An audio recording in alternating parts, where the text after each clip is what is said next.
Hey, what's up, guys? How you doing? It's me, Lasty here. Welcome today to a brand new episode of the FC24 Ultimate Team Road to Glory. This is your double episode on the 1st of January, starting the year off right. There was a chance that maybe I could have done it yesterday, but you know what?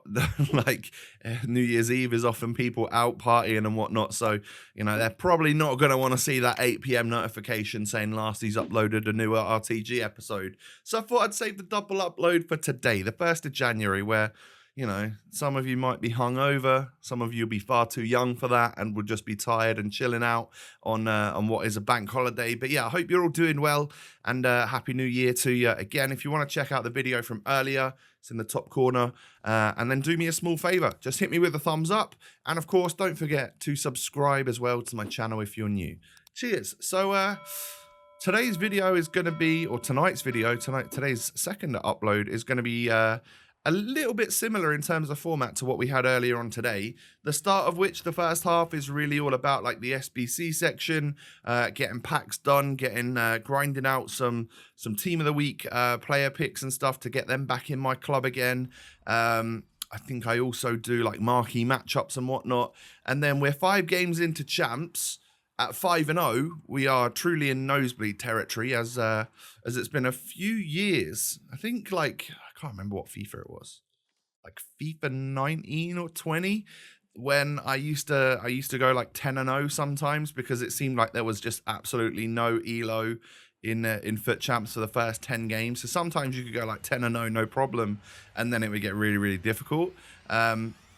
But yeah, these days I feel like that just doesn't happen for me. So 5-0 is, like I say, nosebleed territory, where I feel like I'm just far too high up in my elo, and I need to take a couple losses just to get back down to some easier games.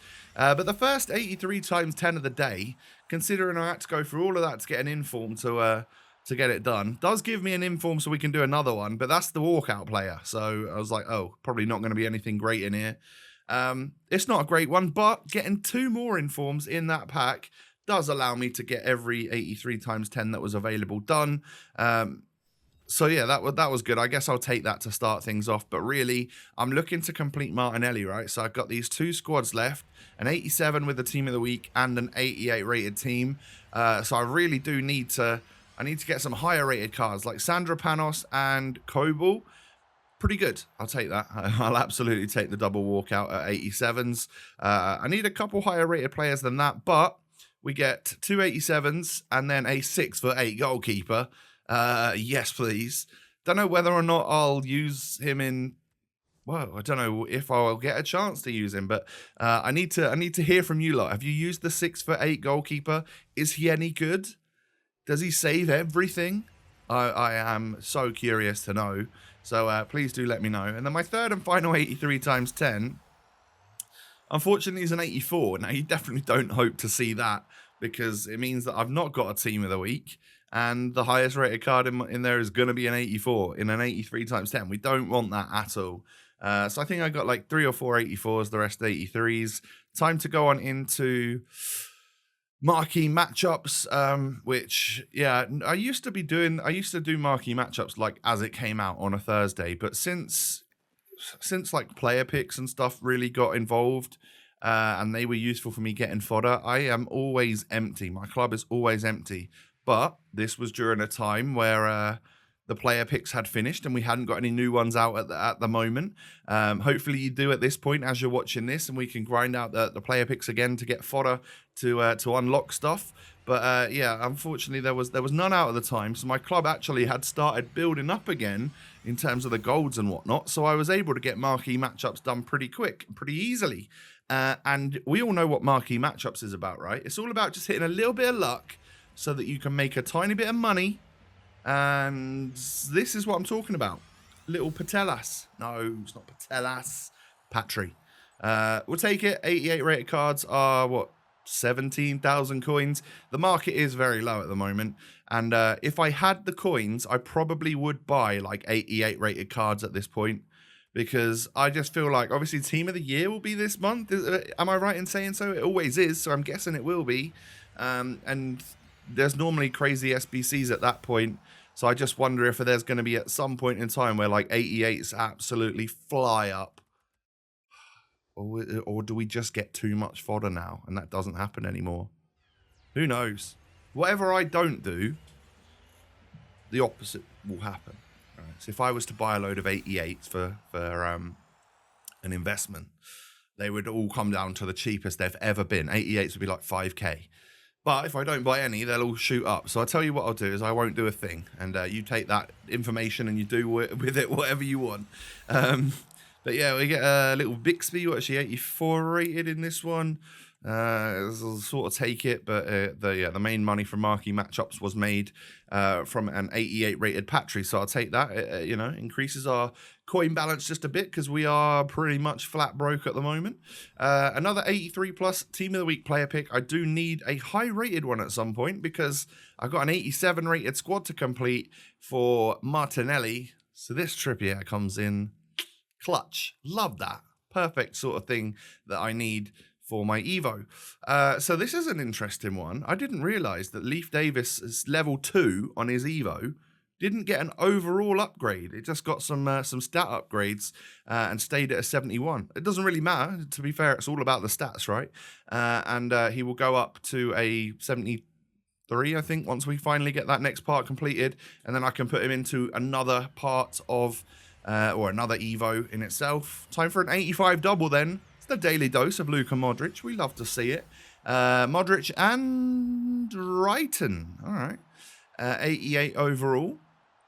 If I'm going to get a female winger Norwegian, I would like it to be Hansen, to be honest. But, maybe in the future we'll get her. So I did submit a whole bunch of cards into that one. That's the 87 rated squad with the team of the week done now, leaving just one squad for Martinelli.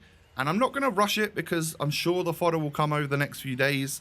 But yeah, that's all we need now. I didn't think this SBC would actually take as long as it has. But for some reason, my pack luck dried up a touch. Or, player picks ran out, this, that, the other. And it wasn't as easy to completely and utterly sink my whole club into turning my non-rare golds into like 88s. So that's what happened. But because I was now at a point where I had loads of golds in the club, not doing anything, I decided to do the first 10 of the winter wildcard crafting thing. Now, will I get 150 of them done? I don't know. I doubt it, because I'm sure there'll be player picks out or something by now, and then I'll just go move back onto that. But it got me 10 of these 3-player packs, which the first half of them I haven't shown you because they were just rubbish. You get the odd 83, 84 in these. That's about it. And I got a player pick for completing 10 of these, of which I got Joelinton in, the Thunderstruck one, after recently just putting him into that squad for Martinelli. So that's good, at least, that we got him back, because that was one of the players that I sort of thought about, do I really want to put him into a squad? Well, yes, in the end I did, and then I've got him back already. So good stuff. Again, no Patelas here, just a Gavi this time. No, not even a Bonmati, who I've realised is now 90 rated fodder. We could buy Bonmati for like 50k now, which is crazy. I just need like Alexia and Hansen to drop to reasonable prices. They're both still 300k on this game. It's nuts. So I guess it shows just how good they are as regular gold cards. Another Team of the Week player pick completed, probably? Yeah. Any extra fodder right now goes into these, because we know that Team of the Weeks are always useful for stuff. I'll grab a Giroud for the next day's worth of... What will we have? Are 83 times 10 still a thing for a day or two or not? I don't know. We've got a Team of the Week that we'll use in something. And then we get what is going to be either a Camavinga or a Tchouaméni, and it is the latter. 84 rated Tchouaméni pops up into my pack. Could sell him, but 84s and stuff are so cheap that we might as well just use him in an SBC where it'll be useful. So 5-0 in the weekend league. Like I said, not the greatest decision for me to just stop playing. And the very first game of the day that I go into, the guy's got a solid squad, super solid squad. And it was pretty even, I have to say. I felt like it was anyway. The difference maker, a player of the month, Mbappe. That was the player that was just making it happen for my opponent. That was the one that was getting in the goals. I felt like he's like untouchable. So Yeah, I did give a penalty away here. Rooney sticks that one away. I'm 3-0 down, but this was my first game of the day, so I thought, I'll just use it as a warm-up. I mentioned to you guys that I felt like, you know, after being 5-0, my form's too high. I slept on it, started playing again the next day. Probably lose my first couple of games, and that's no big deal. But yeah, we end the 20-0 is now off. Unfortunately, we are 5-1, losing our first game of the day and our first game of this episode. Next opponent's got a red Mateus, some really nice players. Overall, just a pretty sick squad. But Harry Kane was bullying. Was it Rio Ferdinand? Yeah, and then we end up getting through, scoring the goal on 3 minutes. Still queuing the pause to take off my Ipswich player. But yeah, Kane again just doing the work, popping it into Eusebio. Green time in that shot. Flies into the back of the net on 9 minutes. But this guy didn't want to quit, and I'd got 2 pretty sort of jammy goals, so there was always a chance that he could get back into it. That's exactly what I did on the 17th minute, getting a goal with Gabriel Jesus. But Kane knocks it to Zidane into the back of the net. Love to see it, restoring the 2-goal lead. Got to try and hold on to it, though, because conceding goals like this, that really rattles me. I get rattled by conceding those types of goals. But I think I ran straight down the other end from kickoff, outpacing them with Kaká, and then I just tap it into the back of the net. So a similar sort of goal. 4-2 becomes 4-3. I couldn't stay in the lead by like my 2 goals. Every single time managed to get back into it again. But as you can see, Kaká scores, makes it 5-3. Of course, the next thing that happens is him running down the other end to get a goal to make it 5-4. I've got to hold on to this game and get the win. And that's exactly what I did. I don't think I played it around the back or anything. But yeah, my opponent had 61% possession. So at least we got the dub. We're 6-1. But yeah, a tough one, and lots of goals in that one. 1 of 3, 83 plus player pick gives me 86, 86, 87. Take that. We'll take the Odegaard, nice one, and we also have a 83 times 2 for getting, I think it was like 15 wins in champs over the last couple of weeks. If we get 5 more wins, of course, we will end up unlocking another Reds Team of the Week Evo thingy, and then I'll have a decision on my hands. But we'll talk about that probably in tomorrow's episode, once we completely finish the Weekend League and get that all done, hopefully. Into the next one then, a strange squad. My opponent was super patient and really quite good on the attack. Not necessarily the greatest in defense, as you'll find out throughout this particular match, but was really patient on the ball and doing that thing where he'll like get to a position, see that I'm about to tackle him, and he'll do a 360 and like spin back round and then play it backwards, recycle the play. Just like one of the difficult ones to come up against and play against.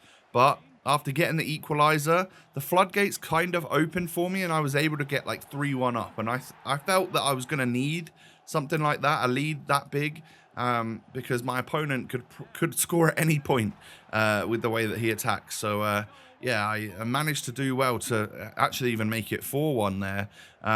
João Pedro knocks it through. Somehow it gets on the, like Son gets on the end of that. Don't know what Rio's doing there. But we're going to need to cut inside with Kaká. Green time that Trivella. Lovely stuff from the boy. Makes it 5-2. And I can feel confident that we're going to win the game at this point. Despite the ball going through to Heung-min Son again. And him just being able to... It's like a gravity radius around Heung-min Son. You can't tackle him. Nutty. But yeah, 6-3, Eusebio scores. We win the game. But GG's to that guy. An interesting player with a very patient play style is what I'll say about them. So, into the next one. Ooh, I like the look of that radioactive Joelinton. We then also saw that he's got Eusebio as well, so we know that could be a problem. But Harry Kane doesn't get his head on that cross. It ends up just dropping perfectly for Eusebio to score. So we'll take that. And then the first touch plus really helped me out there. In fact, it was a terrible first touch, but I was able to just nab the ball off of the defender, run through and score. And that's exactly how we make it 3-0 as well with Zinedine Zidane.